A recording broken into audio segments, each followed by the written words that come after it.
kaum muslimin dan muslimat sidang jamaah Masjid Al-Mukarramah yang dimuliakan Allah Subhanahu wa taala. Alhamdulillah, pada pagi yang mulia ini kita dengan rahmat dan hidayah dari Allah Subhanahu wa taala dapat melangkahkan kaki kita ke rumah Allah yang mulia ini, melaksanakan salat fardu subhi berjamaah, dan kita lanjutkan dengan pengajian.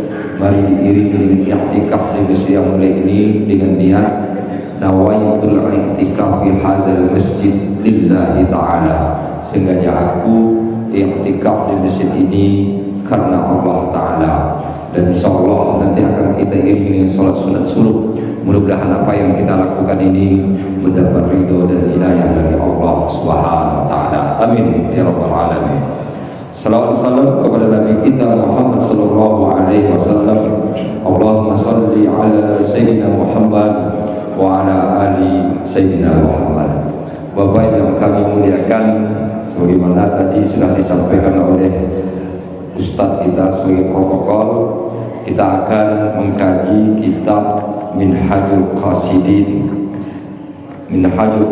karangan Imam Syekh Ahmad bin Abdul Rahman Ibnu Qudamah Al-Maqdisi, terkenal Imam Al-Qudamah, Imam Ibnu Qudamah, kemudian ditahqiq oleh Ustaz Muhammad Ahmad Dahman.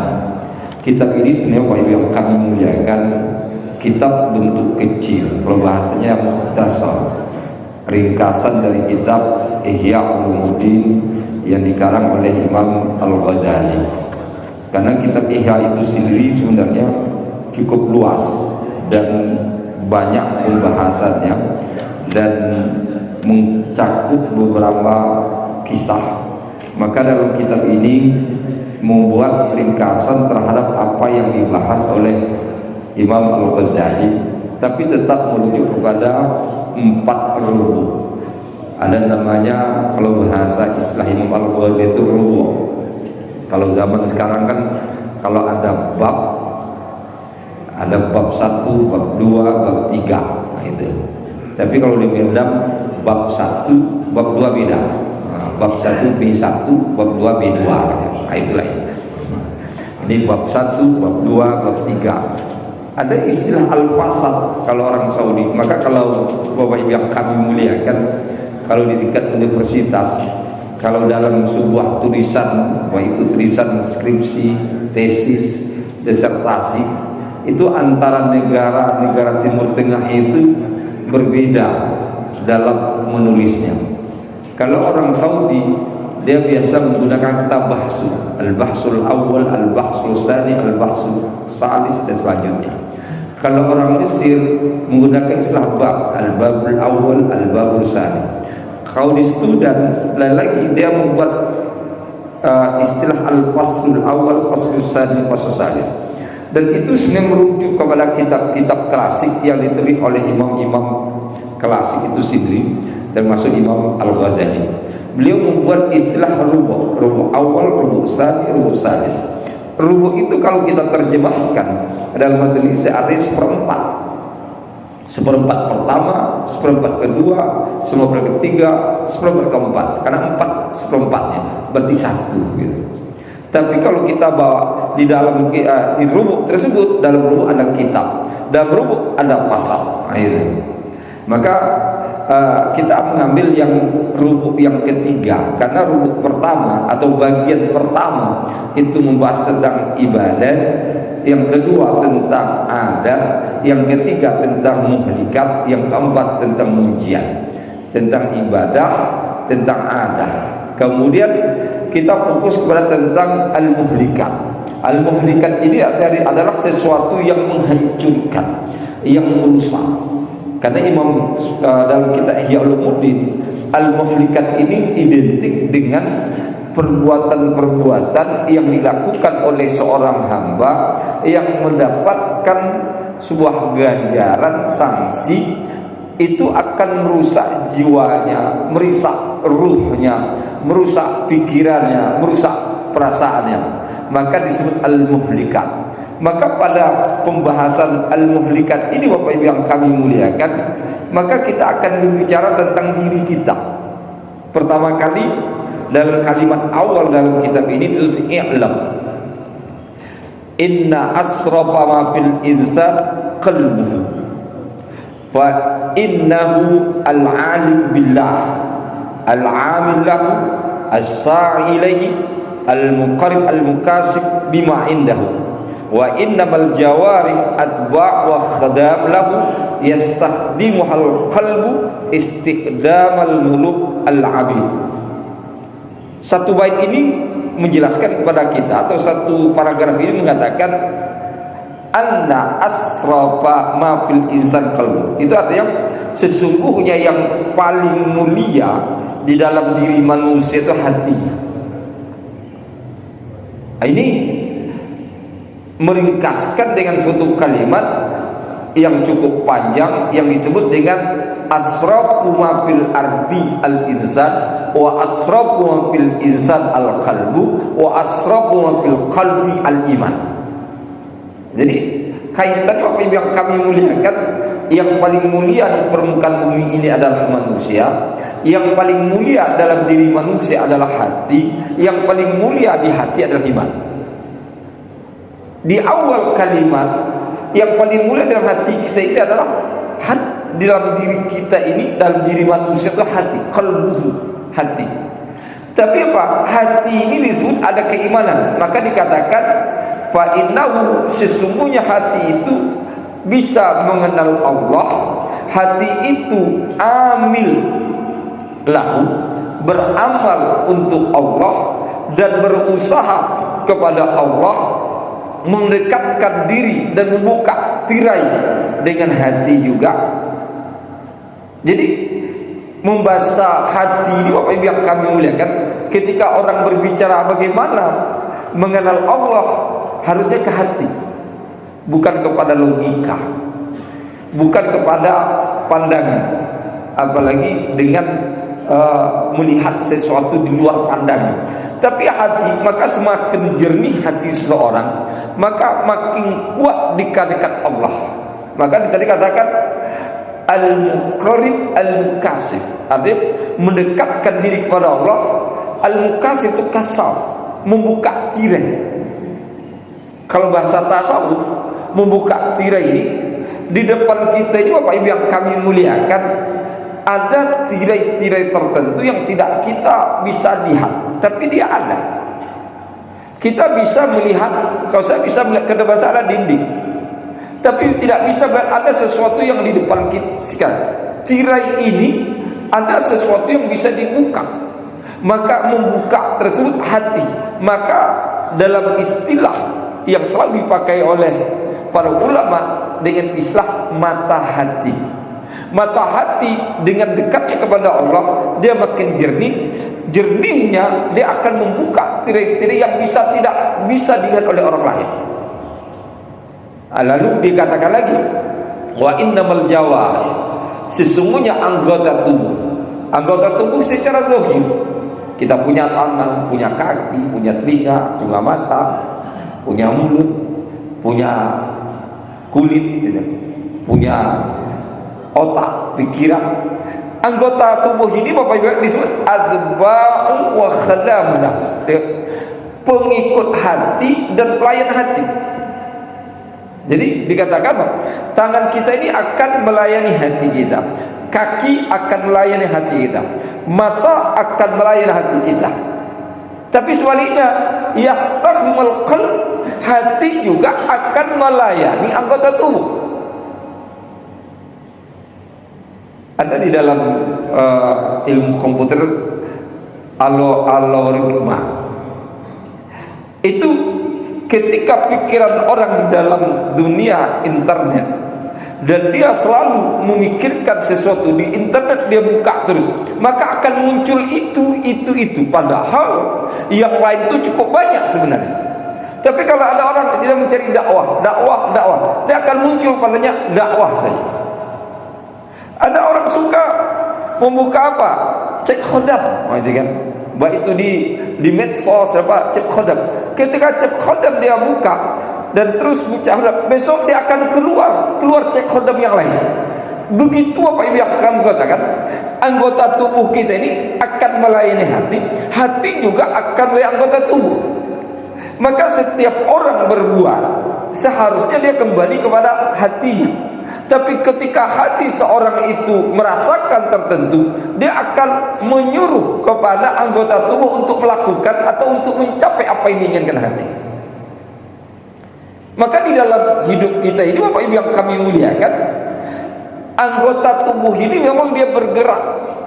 Ini disebut dengan istilah refleksi, ya, refleks, gerak refleks. Tapi gerak refleks itu dia akan bergerak, bukan bergerak dengan sendirinya, tapi di sana ada kondisi hati yang akan menggerakkan diri tersebut. Sebaliknya, hati seorang dia tidak pernah mati. Dia akan senantiasa bergerak dengan geraknya anggota tubuh. Maka ketika anggota tubuh bergerak, hati juga bergerak. Maka disebut yastakhdimahal qalbu, disebut istikhdamul muluk al-amil. Itu diumpamakan bagaimana seorang raja memanfaatkan hamba-hamba sahayanya atau orang-orang pelayannya untuk melayani raja. Maka seorang raja ketika ingin mendapatkan sesuatu, dia punya pembantu-pembantu, dan pembantu-pembantu akan membantu raja, dan pembantu-pembantu ini akan melakukan apa yang diinginkan raja. Dan raja ketika inginkan sesuatu, dia juga mengambil pembantu untuk melakukan. Begitulah hati kita, Bapak Ibu yang kami muliakan. Kemudian di paragraf yang kedua dikatakan, waman arafa qalbahu arafa rabbahu. Nah, ini sebuah kalimat sering kita dengar, man arafa nafsahu arafa rabbahu. Ada orang mengatakan, barang siapa mengenal dirinya, dia mengenal Tuhannya. Imam Al-Ghazali kemudian diungkapkan oleh kitab Minhajul Qasidin ini, dikatakan, man arafa qalbahu arafa rabbahu. Barang siapa mengenal hatinya, maka dia mengenal Tuhannya. Ini Bapak Ibu yang kami muliakan, kajian hati. Mengenal hati, mengenal Tuhan. Sekarang kadang-kadang mencari pertanyaan, Bapak Ibu yang kami muliakan, hati itu di mana?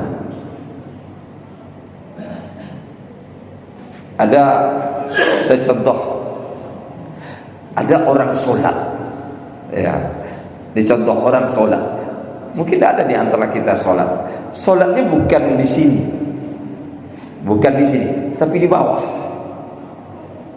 Ada yang meletakkan ketika dia sholat itu, Bapak Ibu yang kami muliakan, dia sholatnya Allahu Akbar, ada letak di sini. Ada orang Allahu Akbar letak di sini. Ini antara letak di sini dengan letak ini berbeda. Ketika kita mencoba menelusuri pendapat orang yang meletakkan di sini begini, yang berbeda dengan begini gitu. Kalau begini dengan begini itu bedanya kepada hadis saja. Tapi ketika dia begini, dia melihat anggota tubuh kita yang berada dalam perut ini. Jadi ada di situ, Bapak Ibu yang kami muliakan, lambung dan ada juga hati. Lambung itu berada di sebelah kanan, hati itu berada sebelah kiri. Maka katanya, saya letakkan tangan di lambung, saya mema'rifatkan agar ketika sholat lambung saya ini bisa tenang dan bisa menghadap Allah, dan lambung ini yang disebut dengan sumber penyakit, sehingga penyakit itu hilang. Memang dalam prinsipnya sumber penyakit itu di lambung. Dalam ilmu kedokteran pun selalu mengatakan lambung. Ada orang sakit kepala pasti, tengok lambung gitu. Orang apalagi masuk angin gitu. Tapi ketika ada yang meletakkan ke kanan, ke kiri, itu hati. Kenapa kata hati? Hati itu apa? Hati inilah yang sebenarnya yang akan menetralkan, memberi ketenangan. Maka letakkanlah tangan di situ. Itu filosofi Bapak Ibu yang kami muliakan dipakai. Dan itu sebenarnya kajian yang diletakkan oleh para kaum sufi. Tapi oleh para sebagian ulama, ketika memahami kenapa kita letakkan di sini di dalam, Dan ada beberapa riwayat Rasulullah meletakkan di dada. Di dada ini apa bilang? Karena di sini ada kalbun. Karena sebenarnya bahasa Arab itu ada kalbun, ada kabidun. Kalau bahasa Indonesia hati dan jantung, nah, itu susahnya kita. Kita mengatakan hati. Hati itu di dalam istilah pemahaman itu berbeda dengan kabid. Karena kabidun artinya hati, sedangkan kalbun artinya jantung. Nah, itu susah. Saya pun kalau itu barang siapa mengenal jantungnya maka mengenal Tuhannya. Tidak paham orang itu. Orang kan apa Ustaz jantung itu? Kenapa? Karena dalam istilah Indonesia, hati itulah sesuatu yang berada di sini, tidak pernah meletakkan di bawah. Maka sebenarnya disebut dengan hati itu disebut dengan jismun latifun. Hati itu disebut jismun ilatifun yatahayyatu fil qalbi. Dikatakan hati adalah jisim yang halus yang bertempat di jantung. Bertempat, kalau bahasa jisim yang halus yang bertempat di jantung, di sini. Maka kajian tadi hati dengan hati dalam arti bentuk asli dengan lambung tadi itu tidak ada kaitannya dengan qalbun dalam mengenal Allah SWT, tapi itu berkaitan dengan jasadi zahir. Jasad secara zahir menginginkan diletakkan tangan di situ mendapatkan fungsi. Itu saja yang kami memberikan nilai yang bisa kita ambil. Tapi ketika dalam kalimat man arafa qalbahu arafa rabbahu, barang siapa mengenal hatinya maka dia mengenal Allah. Sekarang kita diajak sekarang mengenal hati. Padahal hati itu apa yang kami muliakan, bagian yang terdalam dalam diri kita. Disebut dengan jisim, jisim yang halus. Jisim yang halus, halusnya apa yang kami muliakan tidak bisa dipegang karena halusnya bisa dirasakan. Maka orang selalu mengatakan menyuruh orang sabar, yang dipegang adalah sabar, sabar. Tidak ada sabar, sabar, tidak ada itu. Kecil namanya Sabarudi. Itu punggung sabar, sabar. Itu Pak kalau namanya Sabarudi itu atau sabar. Pasti di sini. Ketika dia marah, dia kesal. Itu. Jadi artinya apa? Mengenal hati kita ini bagian yang sebenarnya bisa mengenal Allah. Coba kita baca sesudahnya. Wa aksarun nas jahiluna bi qulubihim wa nufusihim. Ini ada dua istilah dipakai. Kebanyakan orang manusia dikatakan tidak mengetahui dalam bahasa jahiluna, jahil, bodoh dengan hati mereka dan diri mereka. Jahil berarti tidak mengenal diri dan tidak mengenal hati.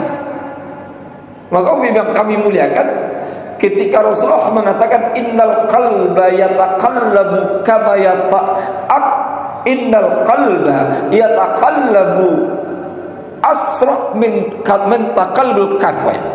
Dikatakan innal qalba yataqallab, sesungguhnya hati akan berbolak-balik asra min taqallubil kasbi, lebih cepat dari berbolak-baliknya telapak tangan. Sekencang apapun dia orang telapak gitu, kan latihan kencang, itu lebih kencang lagi bolak-baliknya hati. Karena lebih cepatnya bolak-baliknya hati ini, Bapak Ibu yang kami, maka orang banyak tidak mau memahami hati. Dia hanya bergerak sesuai dengan keinginan pikirannya. Padahal Bapak Ibu yang kami muliakan, ketika hati berubah lebih cepat dari berbolak-baliknya tangan, maka di saat hati ini kita pahami, maka timbullah sebuah doa yang diajarkan Rasulullah. Ya muqallibal qulub, sabbit qalbi ala dinik, wa ya muqallibal qalbi ala ta'atik. Itu doa yang diajarkan Rasulullah, ya muqallibal qulub, wahai Allah yang membolak-balikkan hati. Jadi disebut Allah yang membolak-balikkan. Ini hubungan ini kepada Allah nih, mengenal hati, mengenal Allah. Maka wahai yang membolak-balikkan, artinya wahai Allah yang membolak-balik. Kalimat pertama, sabbit qalbi ala dini, tetapkan hatiku dalam agama. Karena hati ini bisa bolak-balik kemana-mana. Bahkan Bapak Ibu yang kami muliakan, kasus-kasus yang terbaru ini seperti ada kelompok PWILS.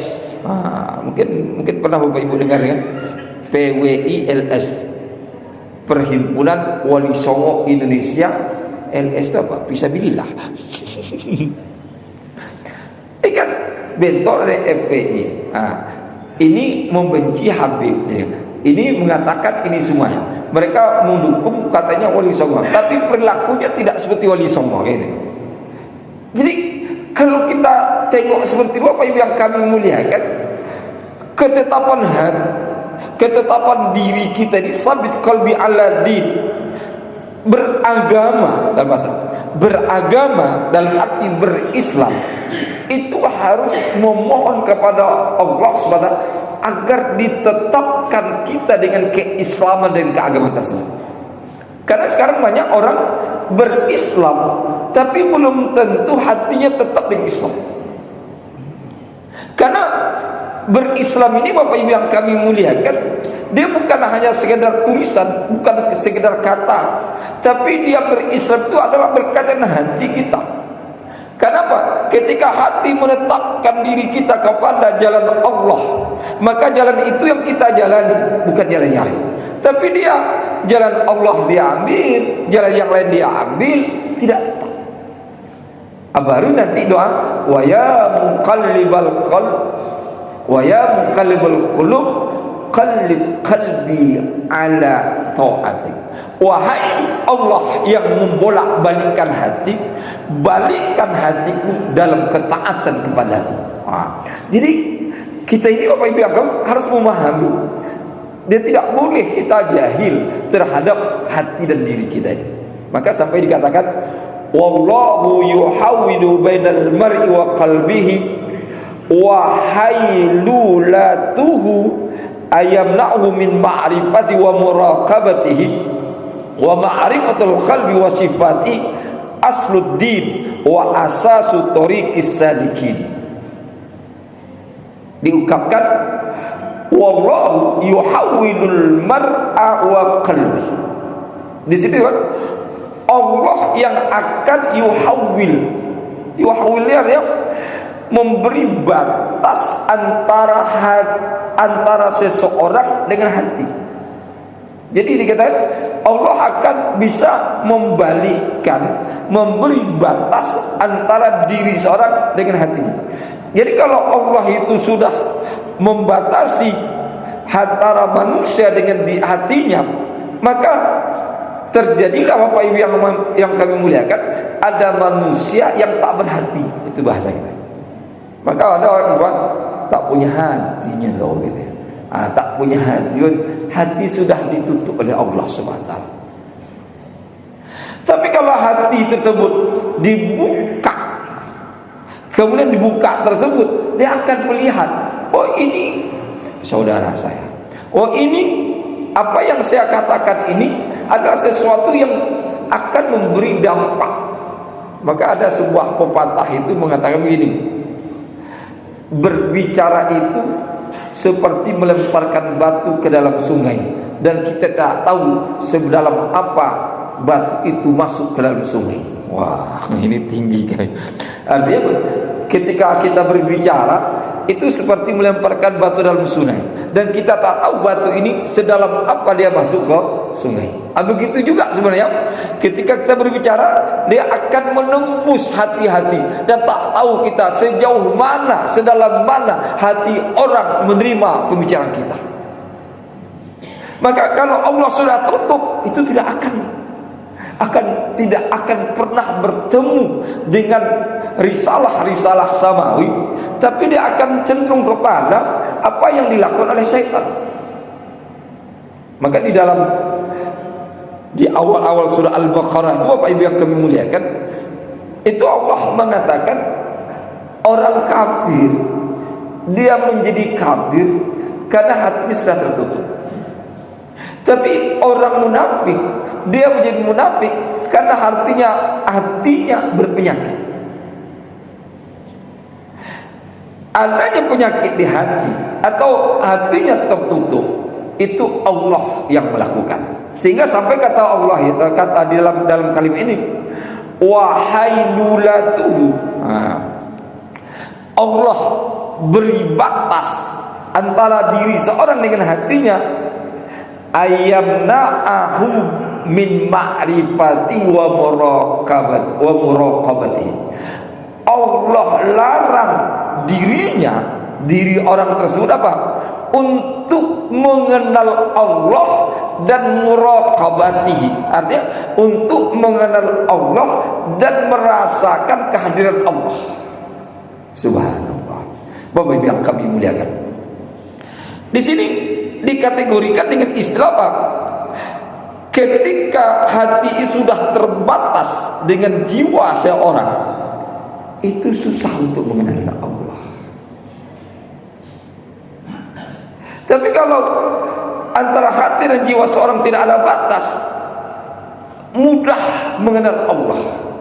Karena kalau mudah mengenal Allah, ketika ada orang berjalan ke daerah gunung, daerah perbukitan, daerah yang indah, kalau hatinya itu dekat pada Allah, dia mudah mengucapkan kalimat subhanallah.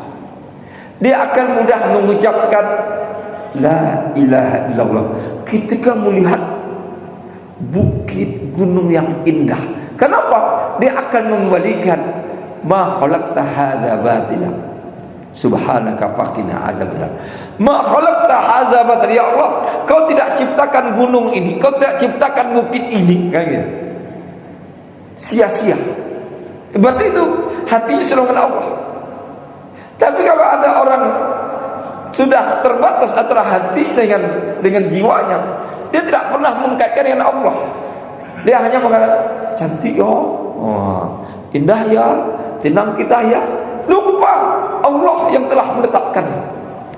Baru ditambah wa muraqabatihi, yaitu merasa kehadiran, merasa diawasi oleh Allah SWT.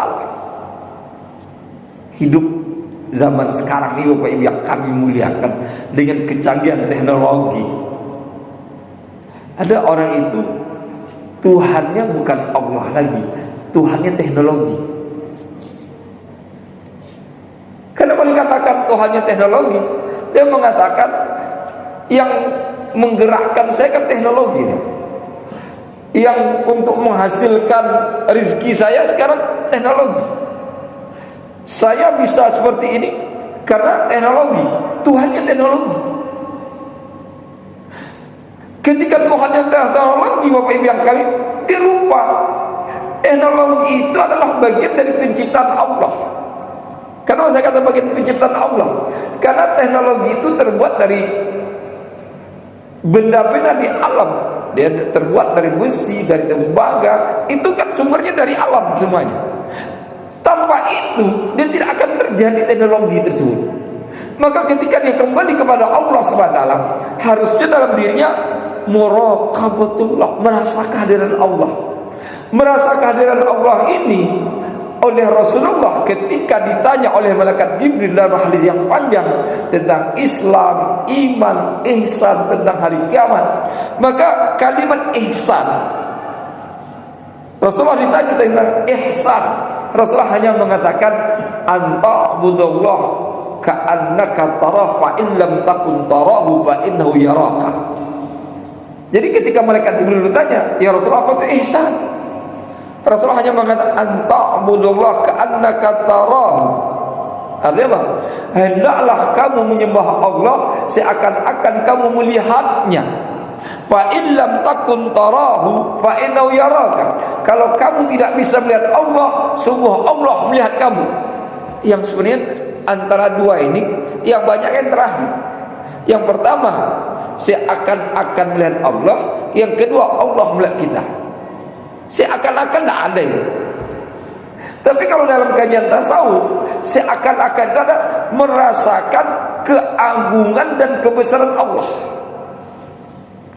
Merasakan keagungan dan kebesaran Allah sebenarnya merasakan di dalam hidup kita ada kebesaran Allah, di dalam diri kita ada kekuasaan Allah.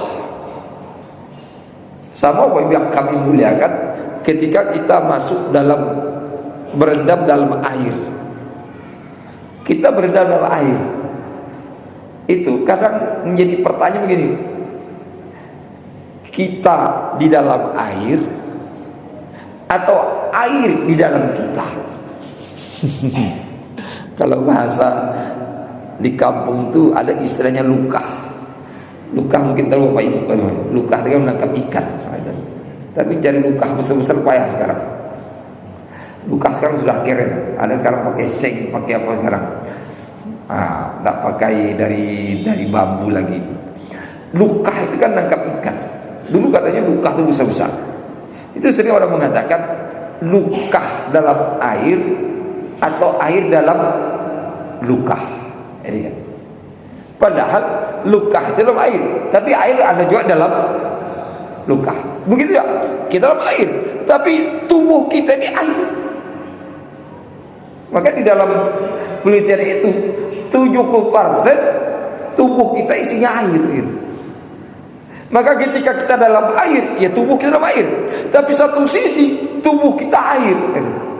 Maka kalau tubuh kita air ini Bapak Ibu yang kami muliakan, berarti itu menunjukkan sebenarnya kita tidak bisa terlepas dari air.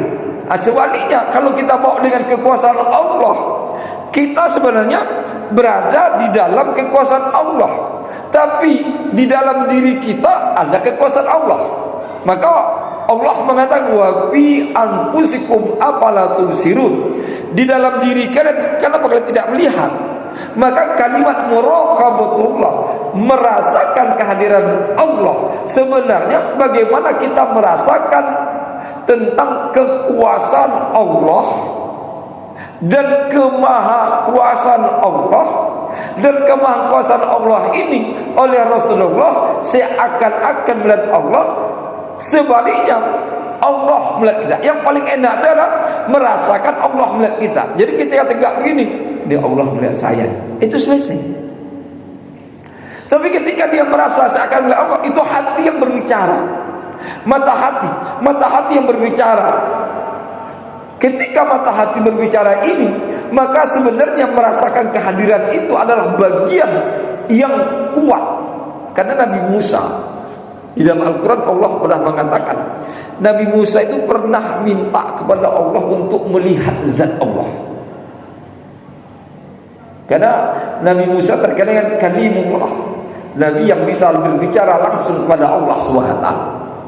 Maka dikisahkan ketika Nabi Musa berada di atas bukit Tursina, Nabi Musa berkata kepada Allah, "Arini," kata arini itu, "Ya Allah, lihatkan kepadaku." Gitu. Allah mengatakan, "Afalam tu'min?" Hai Musa, apakah engkau belum beriman? Apakah engkau belum beriman? Kau masih mau melihat zat Allah? Kata Allah, apakah engkau Musa belum beriman? Musa hanya mengatakan, "Ya Allah, saya ingin menguatkan imanku dengan melihatmu." Ini kan kalau bahasa logika sekarang ini Bapak Ibu yang kami muliakan, orang kalau hanya mendapat informasi, dapat berita dan tidak dia lihat, itu kan belum kuat rasa percayanya. Tapi kalau dia sudah mendapat berita, ditengoknya, dilihatnya, oh itu kuat. Kan logikanya begitu. Nabi Musa membawa logika itu kepada Allah SWT. Dia mengatakan, saya ingin menguatkan iman. Saya telah beriman kepadamu ya Allah, tapi saya tak pernah melihatmu ya Allah. Saya berbicara kepada Allah, saya tidak pernah berbicara denganmu langsung, tapi hanya boleh tabir. Saya ingin melihatmu ya Allah untuk menguatkan iman saya. Itu kan logika dari Musa. Tapi oleh Allah SWT, logika ini Allah tampakkan bukan dengan zatnya itu, tapi kekuasaan. Maka Allah katakan, hai Musa, coba lihat kepada bukit Tursina. Ketika kekuasaanku turun, kalau bukit tersebut tegak utuh, maka engkau akan bisa melihat kekuasaanku. Tapi kalau bukit tersebut hancur, maka dia akan juga menghancurkan dirimu, dan kamu tidak bisa melihat kekuasaanku. Maka ketika kekuasaan Allah turun ke bukit Tursina hancur, dan diri Musa juga hancur. Kemudian Allah balikkan lagi, baru Nabi Musa mengatakan, dia memohon ampun kepada Allah telah berbuat zalim terhadap dirinya. Kenapa? Tidak bisa melihat Allah SWT. Melihat kekuasaan saja tidak bisa, apalagi melihat Allah SWT. Maka Bapak Ibu yang kami muliakan, dalam makna ma'rifah wa muraqabah, artinya apa? Ketika Allah SWT telah membuat penghalang antara hati kita dengan diri kita, kita tidak bisa mengenal Allah. Sebaliknya juga, kita tidak bisa juga memahami apa yang diciptakan Allah, sampai kepada kita tidak bisa merasakan kehadiran Allah. Maka disebut lagi dengan istilah pama'rifatul qalbi wa sifatihi asluddin wa asasu tariq as-salikin. Maka mengetahui hati, nah ini kembali balik, mengenal hati kita ya, wa sifati, mengenal sifat-sifat hati. Jadi mengenal hati, mengenal sifat-sifat hati disebut asluddin, dasar agama. Nah, ini yang kadang-kadang antara kajian akhlak dan tasawuf, akhlak tasawuf dengan kajian syariat kadang-kadang bertolak belakang. Kalau kajian syariat, dia akan melihat dalil-dalil, maka terkena adalah al-adillah al-mu'tabarah, dalil yang mu'tabar. Ada nama al-adillah al-mukhtar, dalil yang ikhtilaf. Tapi ketika kita kajian akhlak tasawuf, Bapak Ibu yang kami muliakan, asal din itu adalah mengenal hati dan sifatnya. Karena kajian mengenal dasar din agama itu, jadi kalau saya mengatakan dengan bahasa Indonesia, beragama didasarkan kepada memahami dan mengenal hati dalam diri kita. Ketika kita tidak mengenal hati dalam diri kita, maka belum bisa kita beragama dengan baik. Orang beragama dengan baik, maka dia tidak bisa melepaskan antara dirinya dengan sekitarnya. Dia tidak bisa melepaskan dirinya dengan sosial. Orang beragama tidak bisa melepaskan dirinya dengan lingkungan, tidak bisa melepaskan dirinya dengan ekologi. Itu teman-teman. Maka ungkapan yang sering kita dengar, beribadah itu bukan sekedar bersimpuh di hadapan Allah, tapi beribadah juga bagaimana hubungan kita dengan lingkungan kita, dengan alam, dengan ekologi itu sendiri. Ketika hubungan kita bisa kita gabungkan, disitulah asal beragama. Ada orang sholat bagus, puasa bagus, baca Quran bagus, tapi dengan lingkungannya kotor gitu, itu belum menyentuh hatinya. Maka kadang-kadang Bapak Ibu yang kami muliakan, ada orang itu tempatnya kotor, kumuh, dan tak pernah tersentuh hatinya untuk membersihkannya. Tapi dia sholat di antara kumuh tersebut, kotor tersebut. Ada orang, saya tak bisa sholat di kotor sini, bersihkan dulu. Setelah bersih, baru dia sholat. Itu yang sebenarnya apa? Beragama yang indah itu adalah ketika kita bisa meletakkan proses hati. Maka bukan sekedar ibadah, dia keindahan ibadah tersebut, keindahan beragama. Ada penelitian, nah ini penelitiannya kadang-kadang unik Bapak Ibu yang, tapi disitulah letak penelitian para dosen. Ada penelitian itu katanya kalau kita pergi ke Riau, nah katanya itu mesnya besar-besar, cantik-cantik, bersih-bersih. Tapi kalau kita pergi ke tempat ini, tak usah sebut ya. Kalau kita pergi ke tempat ini, masjidnya jorok, kotor katanya. Ya. Dan tak secantik-cantik Riau gitu. Dan lampu dalam pun gelap gitu. Kemudian katanya, kalau berbicara fanatik, yang paling fanatik itu antara Riau dengan ini kan. Lebih fanatik orang ini pada orang Riau katanya. Katanya. Fanatik orang ini pada Riau.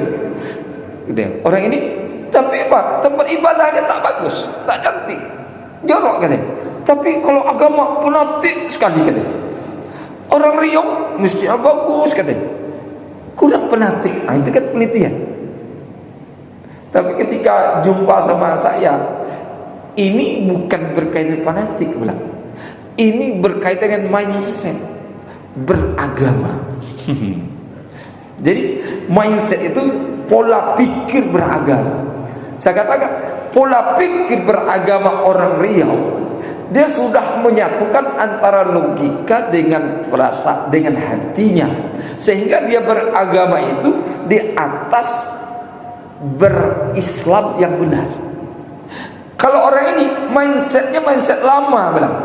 Mindset lama itu yang penting kita harus giroh beragama fanatik. Ini masalah sarana-sarana tak perlu diperhatikan. Yang penting kita rajin ibadah, yang penting kita kuatkan agama. Tak boleh. Jadi mindset itu. Padahal kalau kita kaitkan dengan kitab ini Bapak Ibu yang kami muliakan, ada kalimat wa asasu tariqis salikin. Asasnya apa? Landasan jalan orang-orang yang salikin. Salik itu kalau bahasa tasawuf itu orang yang bersuluk. Tapi suluk itu jangan dipahami suluk seperti di rohul saja. Ya kan? Kalau pergi Bapak Ibu ke rohul itu Abu suluk katanya. Itu 10 kan 10 hari, 40 hari. Suluk apa lagi? 3 bulan gitu kan? Atau pergi ke Basilam atau pergi ke Pasaman gitu kan? Ada istilah suluk. Itu suluk dalam arti praktek tasawufnya gitu. Tapi kalau suluk salikin ini ada menatap diri kita dalam sebuah kondisi dengan ketenangan dan keindahan ibadah. Itu artinya suluk. Jadi tatap diri kita dengan sebuah ibadah dan ketenangan, dan kita mendapatkan indahnya ibadah, itu kita disebut salikin. Maka orang salikin dalam arti orang bersuluk itu, dia bukan saja tentang ibadah saja, tapi ada sebuah keindahan ibadah itu beda. Ada orang ibadah ya, tapi mengeluh-ngeluh juga, itu kan. Ibadahnya bagus, tapi kerja ngeluh, itu belum dapat keindahan ibadah. Rajin berimpak, tapi menggosip orang dia lagi, itu belum indah itu ibadah. Jadi keindahan ibadah itu yang dirasakan oleh kaum salikin, orang yang bersuluk.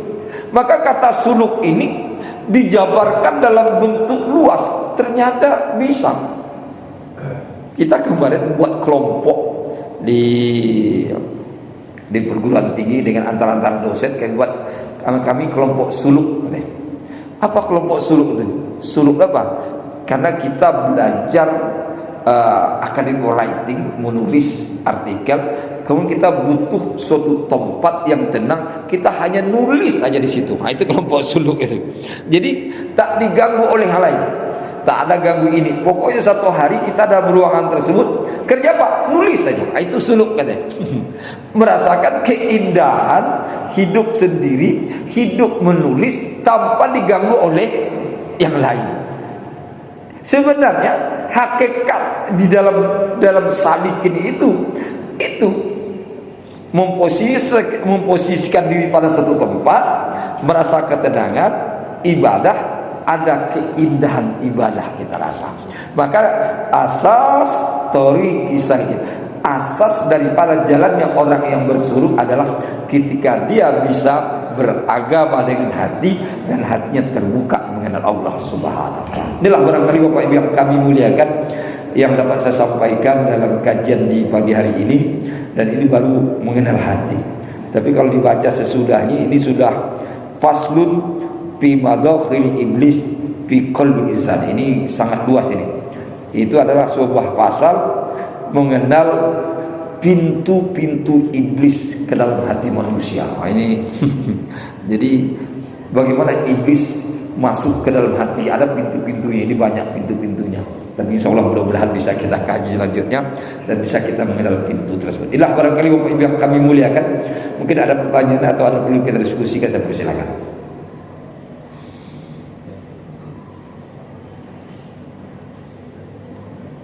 Ada cukup namanya. Kalau sudah cukup kita doa langsung.